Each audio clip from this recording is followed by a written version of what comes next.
He developed a piece of software called Visual Studio. That was his invention, okay? For programming. So if you know gaming and stuff and other stuff like for Unity 3D and more that you have to do coding, he made it. He worked for Xbox Division as well to help them do a whole bunch of games for all around the world. Pilot, medical, he also did medical. This guy is a genius. That's my colleague. He knows way more than me. I have another one. They're experts in all the hardware, in true engineers. When I say true engineers, it's Taiwanese level engineers that they're like anything that has to do with engineering. They know, okay? I am not better than in any level. The only thing that made me different and stand out in the company, again, is the attitude. I decided to be an impact player. And this is what I want to tell you today. The main thing. You can choose in your job to be a regular person or an impact player. But these are at least 4 main rules that you can remember for this. Number 1, wear opportunity goggles. While everybody sees a problem, while everybody in the company talks about like, oh, he's not doing his job, it's so bad. No, why is customers getting so angry? Why can we not finish this? And stuff. Everybody goes like, they're in the meeting, and like, yes, but we're losing money. This is here and this is that, blah, blah, blah. You're like, this is not my company, my business, just an internship. I need to go get McDonald's. Oh, I think I'm farting. Okay, good. That's the thing. It's like people will just avoid it. However, if you want to make a difference in your company and you want them to remember you, so when you come back to ICU and they graduate, they say, you know what? When you graduate, give me your CV, call me. I will hire you with a full time. For you to be able to be that person, you're going to need to change your mentality. Wear opportunity goggles. See a solution for everything that you see there. Look for opportunities to say, you know what? You might say yes, you might say no, but this is my idea. You want to know how I started with engineering? My background here in the YCU was design. Okay? I was actually from those kids who had to do paintings Mondays, 8 a.m. here in the 5th floor, rainy days. And during my internship, I had nothing else that I could do. I ended up in a lab, in a mechanical engineering lab. In one of the meetings, they were having a problem that they needed to design a robot for the military in Taiwan that didn't have many degrees of freedom. I was like, okay, this sounds like something that is feasible. Professor, who was guiding me that time, he asked his students, I was not there, I was the kid who was cleaning the floors. Literally, that was my job. I had nothing to do with the lab. And he asked the question during the meeting that I was in behind, literally cleaning the floor while they were having the meeting, and said, who can design this? Nobody answered. Everybody was like, just the people looking at the floor, looking there, not making eye contact, don't look at me, don't look at me, don't look at me. I looked at the screen and I realized that I think I can do this. I'm not an engineer. I had no freaking clue what engineering was back then, okay? And I literally was like, Professor, if you don't mind, I know it's not my job or anything, but if you give me 1 week, I can give you a proposal. Everybody looked at me like, the fuck is this guy doing, you know? So like, because for real, I was just a designer cleaning the floors. That was my job. I went there the following week. I spent 1 week doing sketches, because the only thing I could do was sketches, 3D models for animation and stuff. That was what I could do. So I put everything together, a presentation. Professor was like, this actually looks feasible. This actually looks good. Let me present it to the military. He went to the military guys with my presentation and stuff, and I'm quotation. Turns out that that was the robot that they wanted. They gave us some millions for us to develop it. And I got hired in that lab for a full time. And then he told me, do you want to do your master's here? I was like, I don't know anything about engineering. You already know how to be one. And he pushed me to be an engineer. It was that attitude. It was like the wearing goggles of opportunity that I saw like, oh, I could do that. Why not? Was it a lot of work? Yes, it was a lot of work. But I do not regret a little because throughout the years, I became an expert in engineering. All the technical stuff that we talk about, right? Like, oh, technical, we can teach you. Communication skills, probably not. But all of those things, I was able to learn to the point that I got a patent in robotics. Few people can say they have a patent on anything. Okay? So I went from 0 to that. Now, number 2, react differently from the average people. This is very key for you to remember. Average people, regular people, when they see certain things, they do certain other reactions. But if you want to be the person that they remember after your internship, after you're doing there, do the following. Regular people, all they do is they do their job. If you tell them to do ABC, they're happy to do ABC. You do the job that is needed. It's like you do your job. Yes, you do A, B, and C. But then you realize that in the company they need somebody to do D, E, F. You know what? Nobody's doing it. Let me do it. You're going to put yourself in a position in which you are going to make an impact. And then they will realize, oh, we needed somebody to do this. Nobody was doing it. Thank you so much, Rainey, for doing this. Right? Owen, great job. I didn't know we needed somebody to do this. Nikki, thank you. We needed somebody to take care of this, but nobody wanted to. Okay? Number 2, regular people, they wait for directions. They finish ABC, now they're here. So now what? Why are you not doing anything? Well, my manager didn't tell me to do more. Oh, I finished my project. I'll just go get some coffee.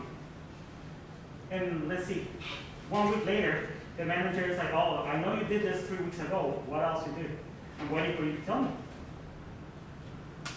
Just like in school, right? That you're waiting for the teacher to tell you what to do. An impact player steps out and then it steps back. What does it mean? You finish your stuff and then you realize somebody needs help. You step out, you know what, I finished my stuff, let me help you. And then you step back, you let them be once you help them. And then you find somebody else to do the same. Or another situation to do the same. You step to the plate, play the game, and then you let the game continue going. This behavior will put you in the radar of many people.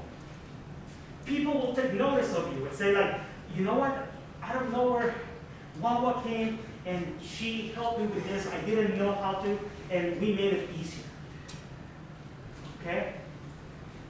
Regular people, when a hard situation comes and stuff, and they just, want to defend themselves, they escalate. Oh, I'm just going to give it to somebody else. They move the problem. Impact players, if they don't know something, they'll make a phone call to the person that knows, and they take care of that situation. Let me explain. I came to this new job, and, well, just like when I was starting as teaching as well, I did the same with my fellow teachers. I didn't know how the work went. And not because of that, I said, you know what, you take care of the class, you teach. I went and I asked people who have been doing this for years. Or the same thing for my new company. I didn't know anything about electrical vehicle charging. But I have the phone numbers of the people who did it. So for me was, I call you, please teach me. Let me take care of this problem. I went there, got the information, and went and solved the problem. The second time the same situation happened, Bear already knew how to do it. I didn't have to worry to go escalate or give the problem to somebody else. I just went and did it myself because I was able to do it on my own. You don't escalate. You go ahead, ask, and finish strong when it comes to that. Well, in this case, you finish stronger, but also people stick to what they know. People say, I only know this, I only know that, and that's all that has to happen. When you are able to ask and assess, and you finish stronger, it's because you grow in your knowledge.